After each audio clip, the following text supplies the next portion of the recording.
No, just those 4 that I could find. The 93 was the... good morning. Welcome to the open house at the Wilmington Fire Department. We have several events planned today. The one behind me is the residential sprinkler trailer. This is a program set up by the Federal Emergency Management Agency as well as the Mass Fire Academy. And basically what the residential sprinkler trailer does is demonstrates the quick operating features of a sprinkler system which would be designed to be installed in a home.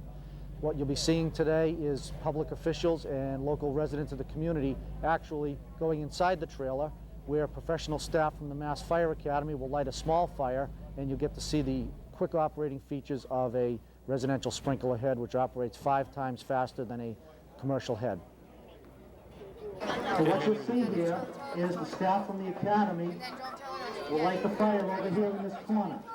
You'll see the flames propagate up the wall and mushroom out across the ceiling. When the smoke begins from the fire, you'll see or hear the smoke detector activate, which hopefully all people here have smoke detectors in their home.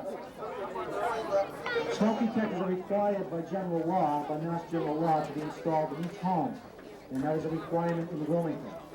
So as part of our Fire Prevention Week, again, we ask you when you go home today to check your smoke detectors, make sure they work, and if you don't have them, to install them. Also, we ask that you put your house number on your house or on your building or on your mailbox so that you know the ambulance crews and the police and the fire crews will be able to get to your house in a quick and efficient manner.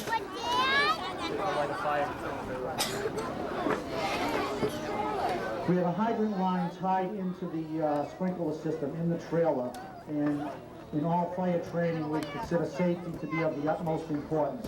There are firefighters in full turnout here stationed near the exits to assist anybody that may get into a problem during this evolution. There has never been anyone injured during this demonstration, but we still have to take every precaution. I guess we're set to go.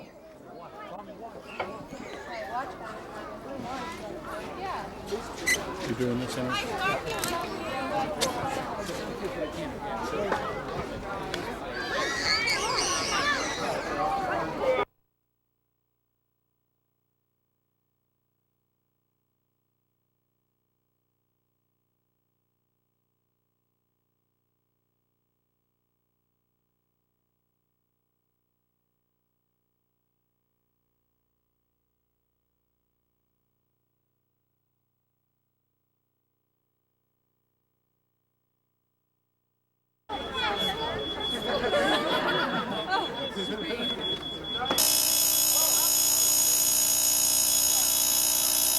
And right about now, the assistant town manager is getting soaked.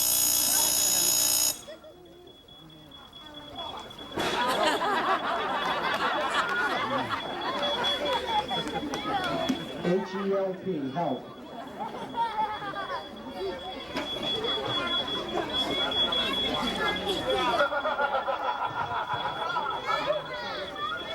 Presently, there's legislation in the Mass House of Representatives. We have a big round of applause for our volunteers.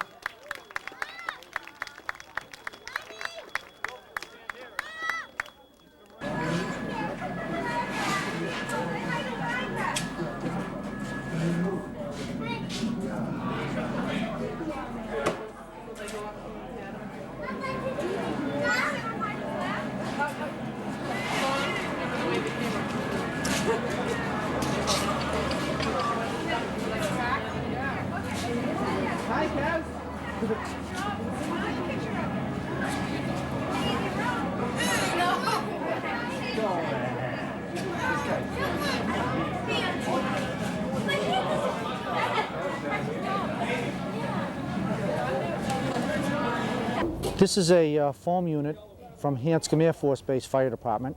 It carries 1,000 gallons of foam as well as other assorted extinguishing agents such as Purple K powder and halon. Hanscom Air Force Base has assisted us several times on mutual aid calls and also have participated in many of the civic activities such as today's open house. You'll be able to see a demonstration by the foam trailer later by the Hanscom firefighters. How you doing? I'm Airman O'Brien, this is Airman Claudio. We're firefighters at Hanscom Air Force Base, and we came out to Wilmington today to show some of our equipment we have. This is a P20 crash truck, and we have a foam trailer. This foam trailer holds 1,000 gallons of foam. We have a 500 gallon per minute deck gun. And some well-trained firefighters. That's great. Anything dealing with any jet fuels, anything that's hard to extinguish, this is definitely important to have this on hand. We run mutual aid to neighboring communities, including Wilmington. Will be any assistance to any fire departments around here. Over to our right, we have some proximity suits. These proximity suits are necessary in POL fires. We have the crash hoods and the jackets, along with Nomex hoods, gloves, protect us from the heat, the intense heat of the POL fire. In the back, we have a dry chem unit. In the back of the P20, we have a dry chem unit. 400 pounds of dry chem available, again, for mutual aid also. 100 feet of We're both very happy to be here, show off our stuff, and glad to come back, and thank you very much.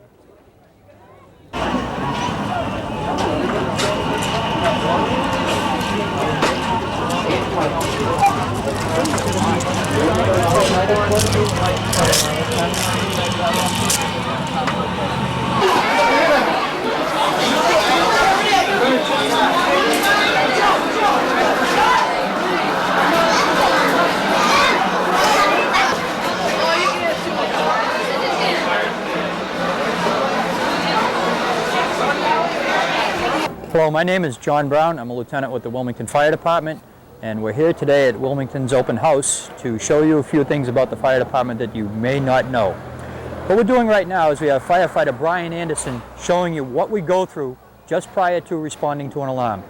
After receiving a phone call, each firefighter comes down to his apparatus that he's assigned to at the beginning of his shift and begins to get dressed. Brian has just put on what is called a pair of turnout pants, known to us as a night hitch.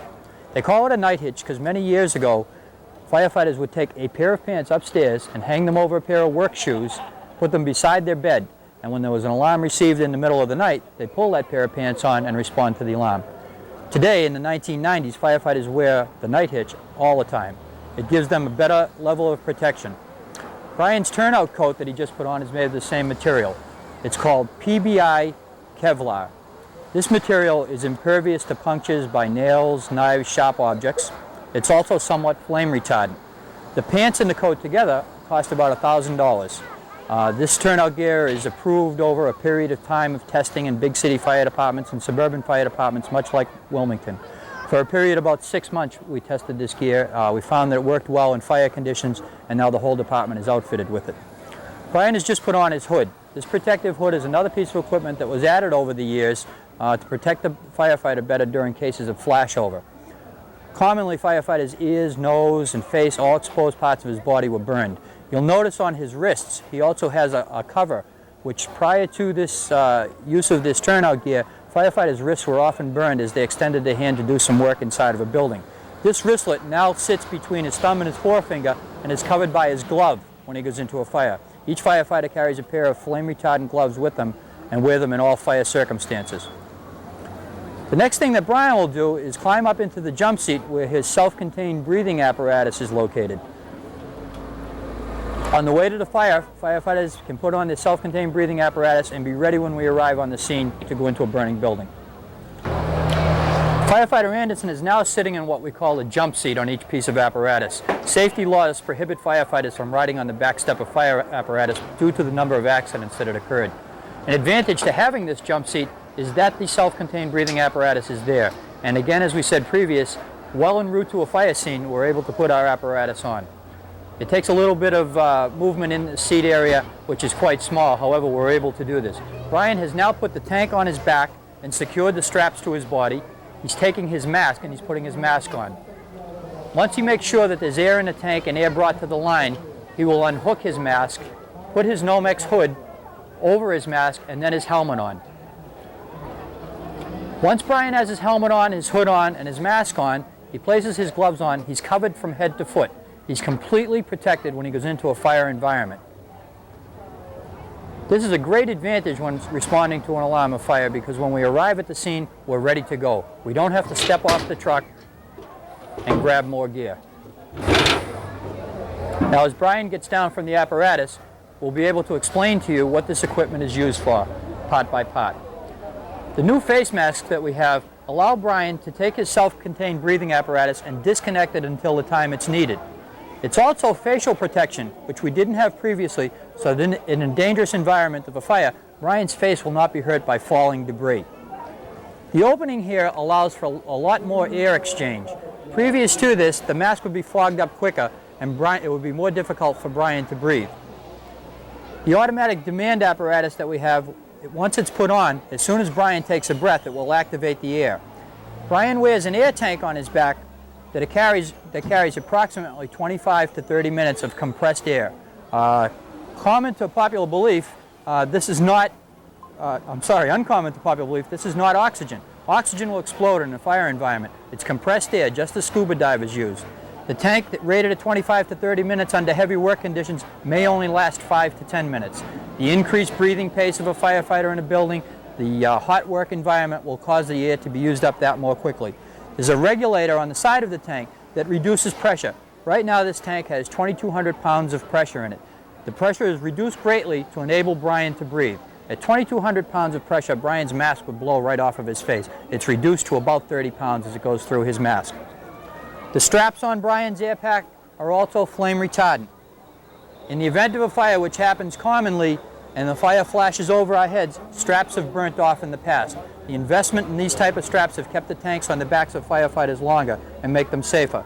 There's 3 adjustments on the straps. When Brian's sitting in his seat, he pulls his 2 shoulder straps over, snugs them up so it sits close to his body, and pulls his waist strap on. These air packs are designed so that they ride on firefighters' hips. They don't ride on your shoulders. It distributes the weight in this. Approximately 30 pounds of equipment here distributed over his back. It allows him to wear it longer and work a little bit more with it. Now what Brian will do is show you how he connects into his air supply. We call it clicking in. This is done just before you enter the building to give you the longest duration of air. Okay. Perhaps you can hear Brian breathing. We hear a defined click in his mask each time he breathes in and out. That's how we know where the other fella is in a fire situation. Brian also has a safety valve on the side of his mask. This is an emergency valve that we use in a situation that A, there may be a leak on the side of the mask that causes toxic fumes to come in the mask, or B, something goes wrong with the internal breathing system on it. By Brian turning that valve, he can get a steady flow of air and allow him to get out of the building. Each of these self-contained breathing apparatus have an alarm system on them. The alarm is a vibrating alert alarm which will allow the firefighter to be warned that he has approximately 3 to 5 minutes of air left. This vibrating alert system tells the firefighter it's time to leave the building. Regardless of where they are or what they're doing, if they're to get out safely, they're to leave the building when they hear their alarm. Also on part of Brian's equipment is what we have is another safety device that should Brian get hurt in a fire situation, as many times we're forced to operate alone, and Brian lies still for a certain period, an alarm will go off and tell other firefighters that Brian's hurt and he needs help. I'm going to demonstrate the alarm for you. It's quite loud, but it helps us locate a firefighter in trouble. And that's what we'll hear in the case where Brian should hit the ground and be immobile for more than 45 seconds. That alarm saved a lot of lives of firefighters, a very important piece of equipment. As Brian stands here outfitted for you with a pant and coats valued at $1,000, a helmet that's around $200, a Scott air pack at $1,000, and another $200 sitting here, a pair of gloves at $50, Brian's worth about $2,000 in clothing and equipment alone.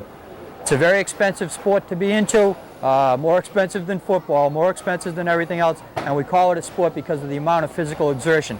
The equipment's necessary to protect the firefighter, and we felt as though you should see how we use it and what we use it for. Thank you. We're going to demonstrate now for you just exactly how long it takes a firefighter to get dressed. In previous parts we've shown you a demonstration of what the gear is for, but it usually amazes people that we can get dressed and get ready this fast. I'd like someone at home to try jumping out of bed and putting their shoes, coat, and shirt on and heading out the door and seeing what's going on.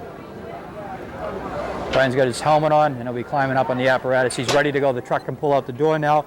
21 seconds just went by since Brian started.